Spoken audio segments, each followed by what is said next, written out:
Again, it all started with a video of a stray cat that someone posted on Facebook. It was one of those animals that make you wonder how it is possible that it is still alive. Two of our volunteers picked him up the next day. I first saw him at the vet clinic. He was already sedated when I entered the room, lying on the table while the girl was shaving him so that she could have a clearer image of what was really going on in his tiny body. It was so silent in that room.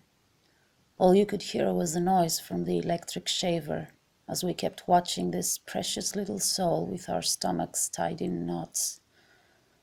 He was immobile and he looked so fragile and so lonely.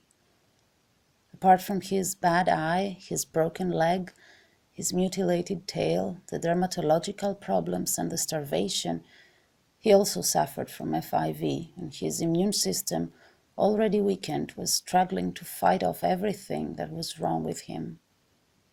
An hour later, although still sedated, he started trying to stand on his feet.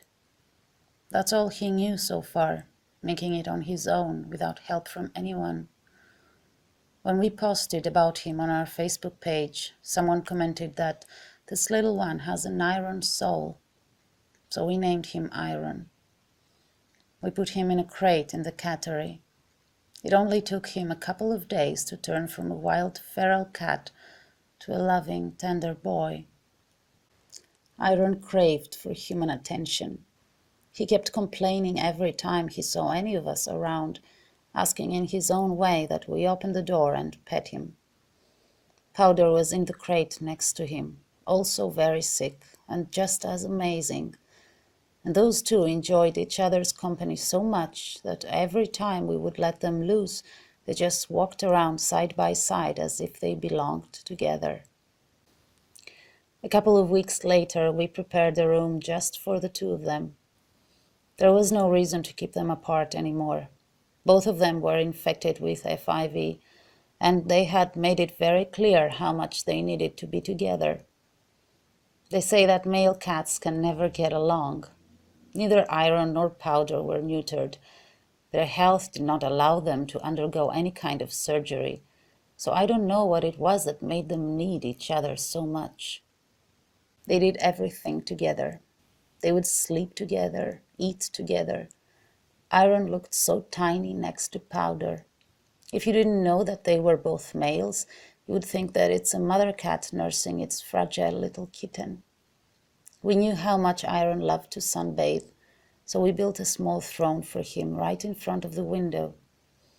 Every time we checked on him, there he was, alone or next to Powder, and as he was lying in the sun, you could see every detail of his face, every detail of his body. It was as if you could see right through him, into his pure crystal soul. Iron stayed with us for 3 months, with more visits to the vet, antibiotics, and a special diet. There were days when he looked so much better. He regained usage of his shattered hind leg, and he would even jump on the highest shelf and look at us from above. And then there were days when he appeared to be getting worse. He would lose weight, shed, and his skin was so irritated that it would become so rough we were afraid to touch it.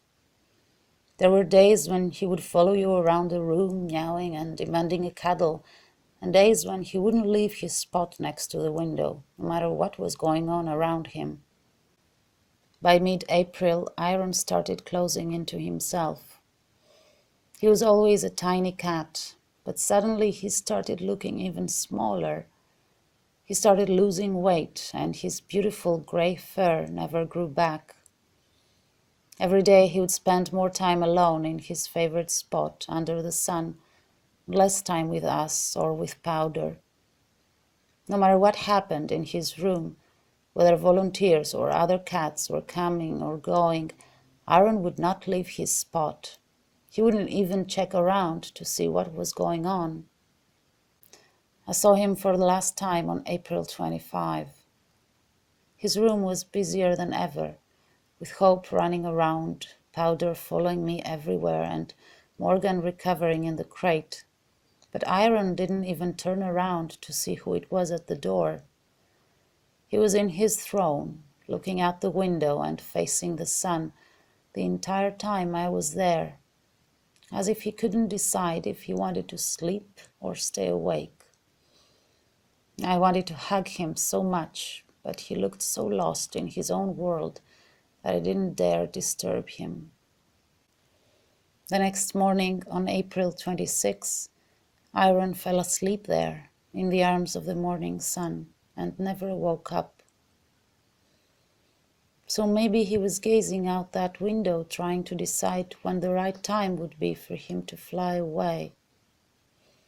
He came into a world too busy and too hectic for someone that fragile and discreet. He lived his life in the margin, and he left as quietly as he had come, with a dignity you rarely see in us humans.